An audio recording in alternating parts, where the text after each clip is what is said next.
welcome to the Global Scholarship Corner. If you dream to study in Germany on a fully funded scholarship, then this channel is for you. In this video, I will explain everything you need to know before you apply. Like DART क्या है, इसमें eligibility criteria क्या होता है, आप किस तरह अपना अकाउंट रजिस्टर करते हैं और अपना एप्लीकेशन सबमिट करवाते हैं, इसमें रिक्वायर्ड डॉक्यूमेंट्स क्या क्या होते हैं, इसकी डेडलाइन और टाइमलाइन क्या है, ये सारी चीज़ें हम एप्लीकेशन फिल करने के साथ साथ देखेंगे। डिस्क्रिप्शन में जो लिंक दिया गया है हम उसको गूगल करेंगे और वो डायरेक्ट हमें नेक्स्ट पेज पे ले जाएगा, दैट इज़ फाइंडिंग स्कॉलरशिप। यहाँ पर 163 स्कॉलरशिप ऑप्शंस दिए गए हैं, लेकिन अगर हम इनको वन बाय वन चेक करेंगे तो ये बहुत ही एक लंबा प्रोसेस हो जाएगा और मोस्टली स्टूडेंट यहाँ पर गलती करते हैं क्योंकि उन्हें यही नहीं पता होता कि उन्होंने किस स्कॉलरशिप में अपना एप्लीकेशन सबमिट कराना है। तो इसका सबसे बेस्ट वे ये है कि आप रिफाइन योर सिलेक्शन वाले टैब पे जाएं। आप जिस कंट्री से अप्लाई कर रहे हो आप वो कंट्री सेलेक्ट कर लोगे। जैसा कि मैं पाकिस्तान से अप्लाई कर रही हूँ तो मैंने पाकिस्तान सेलेक्ट कर लिए। जिस प्रोग्राम के लिए अप्लाई कर रहे हो हम वो देख लेंगे। मैं पीएचडी के लिए अप्लाई कर रही हूँ तो मैंने वो सिलेक्ट कर लिया। अगर आप ग्रेजुएट या अंडर ग्रेड के लिए अप्लाई कर रहे हैं तो आप वो सिलेक्ट कर लेंगे। नेक्स्ट है स्कॉलरशिप पर्पस, तो मैं पीएचडी सेलेक्ट कर लूँगी। आप अगर एमएस या अंडर ग्रेड के लिए अप्लाई करना चाहते हो तो आप स्टडी सेलेक्ट करोगे, या अगर आप टीचिंग, इंटर्नशिप या लैंग्वेज कोई कोर्स करना चाह रहे हो तो आप वो अपने अकॉर्डिंग सेलेक्ट कर लेंगे। उसके बाद सब्जेक्ट सेलेक्ट करेंगे। मैं केमिस्ट्री के लिए अप्लाई करूँगी तो इसलिए मैंने mathematics and social sciences select कर लूँगी। और प्रोग्राम टाइटल हम वैसे ही छोड़ देंगे, डार्ट फंडिंग प्रोग्राम्स ओनली को टिक करेंगे एंड रिफाइन योर सिलेक्शन। हमारे पास 5 स्कॉलरशिप ऑप्शंस आ गए हैं, जिनमें से the first one is research grant in Germany. Basically जो लोग पीएचडी कर रहे हैं या पोस्ट डॉक कर रहे हैं ये उनके लिए है। उनको ये 2 to 12 मंथ्स या 2 to 6 मंथ्स की स्कॉलरशिप दे रहे हैं। हमें ये नहीं चाहिए। हमने अप्लाई करना है पीएचडी के लिए तो हम डॉक्टोरल प्रोग्राम इन जर्मनी इसके लिए अप्लाई करेंगे, तो हम इसको सिलेक्ट कर लेंगे।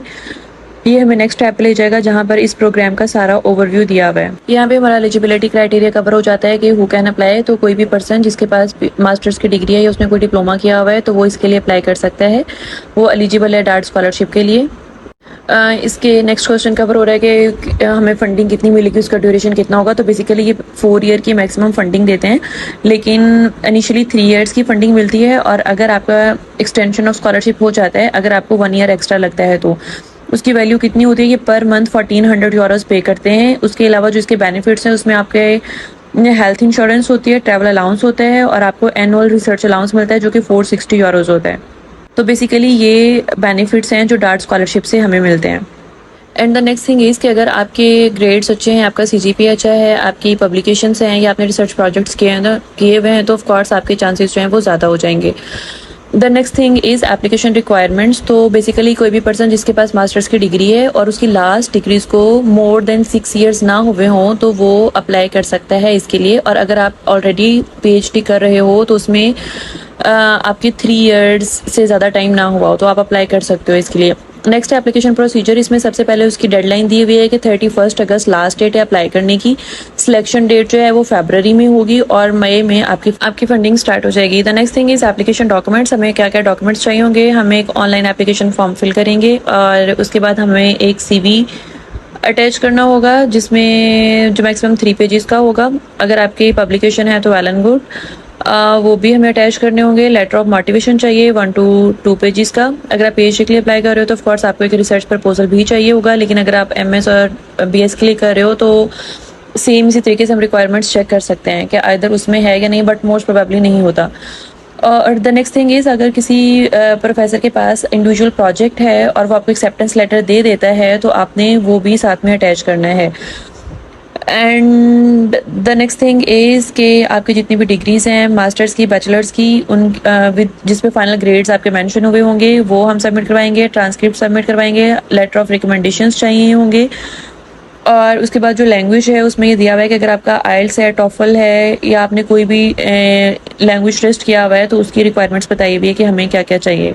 ड्यूरिंग एप्लीकेशन आपको कोई भी प्रॉब्लम आता है पोर्टल में तो ये उनका एड्रेस दिया हुआ है, हम वहाँ पे कांटेक्ट कर सकते हैं। एप्लीकेशन सबमिट करवाने के लिए सबसे पहले हमें अपना अकाउंट बनाना पड़ेगा और रजिस्टर करना पड़ेगा ऑन अ डार्ट पोर्टल। तो जो रजिस्टर वाला टैब है हमने वहाँ पे क्लिक किया है। तो नेक्स्ट हमारे पास sign in with dart ID आ गया है, लेकिन मेरे पास ऑलरेडी ID नहीं है तो हम सबसे पहले रजिस्टर नाउ पे क्लिक करके अपना ईमेल ID लगाएंगे। मैंने अपना ईमेल ID मेंशन कर दिया and send a verification code. अब हम अपना ईमेल जाके चेक करेंगे, वहाँ पर हमें एक कोड आ जाएगा डार्ट की तरफ से। तो हम वो कोड यहाँ पे सिलेक्ट करेंगे और उसको कॉपी करके अपने वेरिफिकेशन कोड वाले सेक्शन में पेस्ट करेंगे एंड वेरीफाई कोड कर देंगे। नेक्स्ट हम अपनी मर्जी से अपना पासवर्ड सेलेक्ट कर सकते हैं, जेंडर इन्फॉर्मेशन लगाएंगे, सरनेम लगाएंगे, प्रेफर्ड लैंग्वेज हम इंग्लिश सेलेक्ट कर लेंगे और इसको कंटिन्यू करेंगे। तो ये हमारा अकाउंट रजिस्टर हो गया है। अब हम वापस सबमिटिंग एप्लीकेशन वाले टैब पे जाके टू द एप्लीकेशन पोर्टल को क्लिक करेंगे तो न्यू एप्लीकेशन में जो भी हमने इन्फॉर्मेशन दी है उसके अकॉर्डिंग पर्सनल डाटा हमारा ऑलरेडी यहाँ पर आ जाएगा। तो इसमें हम इन दोनों बॉक्सेस को एप्लीकेशन कंडीशंस को एंड सेल्फ डिक्लेरेशन को क्लिक कर देंगे। इसके बाद नीचे आप अपना पर्सनल डाटा ऐड करोगे जिसमें आपने अपना फैमिली नेम, अपना डेट ऑफ बर्थ ऐड करने हैं, फर्स्ट नेम ऐड करना है, उसके बाद आपका कंट्री ऑफ बर्थ जो है वो ऐड करेंगे, नेशनैलिटी ऐड करेंगे एंड देन जेंडर ऐड करेंगे। ये सब करने के बाद country of the permanent residence from which you are applying for the scholarship, तो ऑफ कोर्स वो अगर आपका पाकिस्तान है तो आप पाकिस्तान सेलेक्ट कर लोगे, आप जिस कंट्री से भी अप्लाई कर रहे हो वो सिलेक्ट करोगे। एंड देन नीचे ईमेल एड्रेस आया हुआ है जिसे हमने रजिस्टर किया है। अगर कोई डिफरेंट ईमेल एड्रेस चूज़ करना चाहते हो तो हम वो भी मेंशन कर सकते हैं यहाँ पे। उसके बाद हम अपना एड्रेस मेंशन करेंगे जिसमें स्ट्रीट एड्रेस आ जाएगा, जिप कोड आ जाएगा, सिटी, कंट्री अगर आप पाकिस्तान से अप्लाई कर रहे हो या डिफरेंट जिस भी कंट्री से अप्लाई कर रहे हो, और उसके बाद हम नेक्स्ट पे क्लिक कर देंगे। ऑफ कोर्स अगर आप पीएचडी के लिए अप्लाई कर रहे हो तो हमारे पास एक रिसर्च प्रोजेक्ट होगा। अगर वो इंटरडिसिप्लिनरी है तो हम येस पे क्लिक करेंगे, नहीं है तो नो पे कर देंगे।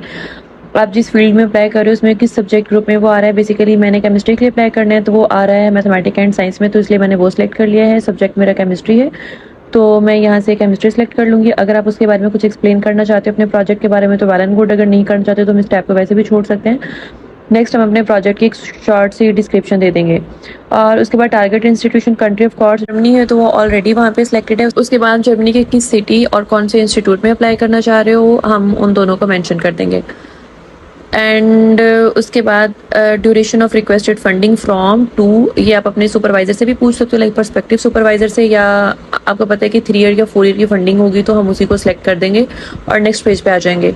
हम अपनी डिग्रीज़ के बारे में ऐड करेंगे कि जो हमारी करंट या लास्ट डिग्री है वो कहाँ से है, उसमें कंट्री आ जाएगा, इंस्टीट्यूट आ जाएगा, type of study program, like अगर आपने बीएस किया था या एमएस किया था लास्ट, आप वो मेंशन कर दोगे।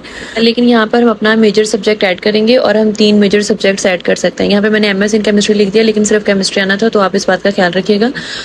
नेक्स्ट अब आपका सब्जेक्ट ग्रुप क्या था, साइंस था तो मैंने वो सिलेक्ट कर दिया है, सब्जेक्ट केमिस्ट्री था तो वो सिलेक्ट कर दिया है। नेक्स्ट अगर आपका कोई अदर सब्जेक्ट है तो आप सिलेक्ट कर सकते हो, वरना जो उससे पहली डिग्री थी लाइक बीएस, आप उसके बारे में अपनी इन्फॉर्मेशन ऐड करोगे, वो किस इंस्टीट्यूट से थी, उसका सब्जेक्ट क्या था और टाइप ऑफ डिग्री और एग्ज़ाम। यहाँ पे मैं बीएस मेंशन कर दूंगी। Name of the degree program में बीएस इन केमिस्ट्री था, ड्यूरेशन कहाँ से लेके कहाँ तक आपने पढ़ा और उसका रिजल्ट क्या है, ये सारा एंटर करने के बाद हम नेक्स्ट प्रेस करेंगे। फिर लैंग्वेज आ जाएगा, वहाँ पर हम इंग्लिश सेलेक्ट कर लेंगे एंड फिर इसको नेक्स्ट कर देंगे। उसके बाद आ जाता है अदर फंडिंग और बेनिफिट्स, लाइक डार्ट के अलावा अगर आपके पास और कोई फंडिंग है तो आप उसको सिलेक्ट कर सकते हो, अगर नहीं है तो फिर हम नेक्स्ट पे चले जाएंगे। नेक्स्ट में एक्स्ट्रा करिकुलर एक्टिविटीज़ के बारे में अगर आप मेंशन करना चाहते हो तो वेल एंड गुड, अगर नहीं करना चाहते हो तो ये मैंडेटरी नहीं है, हम इसको स्किप भी कर सकते हैं, but it's a good thing अगर आप मेंशन कर देते हैं। एंड इसको सेव करके हम नेक्स्ट प्रेस करेंगे तो आगे अटैचमेंट्स आ जाएगा जिसमें हमने अपने डॉक्यूमेंट्स अपलोड करने होंगे। तो द गुड थिंग इज़ अगर आप अपने सारे डॉक्यूमेंट्स एक ही फोल्डर में रख लेते हो तो वहाँ पे इजी अप्लाई करना इजी होता है और आप कोई डॉक्यूमेंट मिस भी नहीं करते हो। The first thing was CV, तो मैंने अपना फोल्डर खोला, उसमें से सीवी को सिलेक्ट किया और यहाँ पर अपलोड कर दिया। The next thing is motivation letter, PhD में अप्लाई करने के लिए मोटिवेशन लेटर चाहिए होता है तो हमने वो सिलेक्ट कर लिया है। देन रिसर्च प्रोजेक्ट है, उसको अपलोड कर देंगे एंड ये मैंडेटरी हैं बेसिकली सारे। और टाइम स्केड्यूल है, लाइक वर्क प्लान, जो आपका जो हम टाइमलाइन होती है बेसिकली वो कर देंगे। Acceptance of the host institution, जो आपको प्रोफेसर ने एक्सेप्टेंस लेटर दिया हुआ है वो अपलोड करेंगे। साइंटिफिक एथिक्स अपलोड करेंगे, बेसिकली एरर शो कर रहा है, अगर आपकी फाइल 5 MB से ज़्यादा है तो वो अपलोड नहीं होगी। Scientific ethics of the research plan मैंने वो अपलोड कर दिया है। लिस्ट ऑफ पब्लिकेशन अगर आपके पास है तो वेल एंड गुड, अगर नहीं है तो ये मैंडेटरी नहीं है, आप इसको स्किप भी कर सकते हो। प्रोफेसर ने आपको एक्सेप्टेंस लेटर दिया हुआ है, आप उसी से सारी इन्फॉर्मेशन लेके तो contact at the host institution वाले सेक्शन में अपलोड कर सकते हो। देन उसके बाद आपकी बीएस की डिग्री आ जाएगी, एमएस की डिग्री अपलोड करनी पड़ेगी, हमने ट्रांसक्रिप्ट्स अपलोड करने के पड़ेंगे। बेसिकली ये सारे डॉक्यूमेंट्स हैं जो पीएचडी के लिए चाहिए, लेकिन सेम सारा प्रोसेस आप बीएस के लिए और एमएस के लिए फॉलो करोगे, बस उसमें आपको रिसर्च प्रोजेक्ट नहीं चाहिए होगा।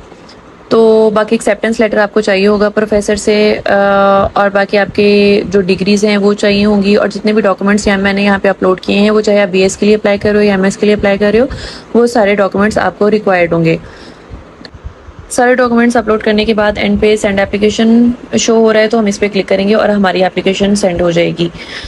उसके बाद नेक्स्ट आप लेटर ऑफ रिकमेंडेशन फॉर्म पे क्लिक करोगे, वहाँ पर अपना सारा डाटा ऐड करोगे, लाइक उसमें जो आपका रेफरी है जिससे आप रिकमेंडेशन लेटर लेना चाहते हो उसका नेम आ जाएगा, name of university and institute, वो जिस यूनिवर्सिटी में वो आ जाएगा। यहाँ पे बेसिकली मैंने अपना नाम लिख दिया, लेकिन आप लोग अपना नाम नहीं लिखोगे, जिससे आप लोगों ने रिकमेंडेशन लेटर लेना है उनका नाम लिखोगे। और आप डार्ट के कौन से फंडिंग प्रोग्राम के लिए अप्लाई करना चाह रहे हो, ये लिस्ट दी हुई है, 95 आइटम्स हैं इसमें हम पीएचडी के लिए अप्लाई कर रहे हैं तो मैंने वो सिलेक्ट कर लिया है। उसके बाद country of resident and target country mention कर देंगे। हम फंडिंग पीरियड हम कहाँ से लेके कहाँ तक डिज़ायर्ड फंडिंग पीरियड है हम उसको मेंशन करके चेक करेंगे एंट्रीज़ को, और हम क्लिक कर देंगे create a letter of recommendation form. End पे वो एक पीडीएफ फॉर्म क्रिएट कर देगा, उसको हम इंग्लिश में डाउनलोड कर लेंगे। मेरे पास latest version of Adobe reader का नहीं है तो इसलिए वो फॉर्म ओपन नहीं हुआ, लेकिन आप उसको डाउनलोड करके इलेक्ट्रॉनिकली अपने रेफरी को सेंड कर सकते हो और वो आपका रिकमेंडेशन लेटर सबमिट करा सकते हैं डायरेक्टली। तो आप एप्लीकेशन एंड फंडिंग ओवरव्यू पे अगर क्लिक करोगे तो वहाँ पे आपकी सबमिटेड एप्लीकेशन आपको नजर आ जाएगी, या एप्लीकेशन वाले टैप पे करोगे तो भी वहाँ पे वो आपको आपकी सबमिटेड एप्लीकेशन दिखा देगा। अगर मेरी ये वीडियो आपके लिए हेल्पफुल रही है तो प्लीज़ इसको लाइक शेयर एंड सब्सक्राइब जरूर करें। See you in the next video.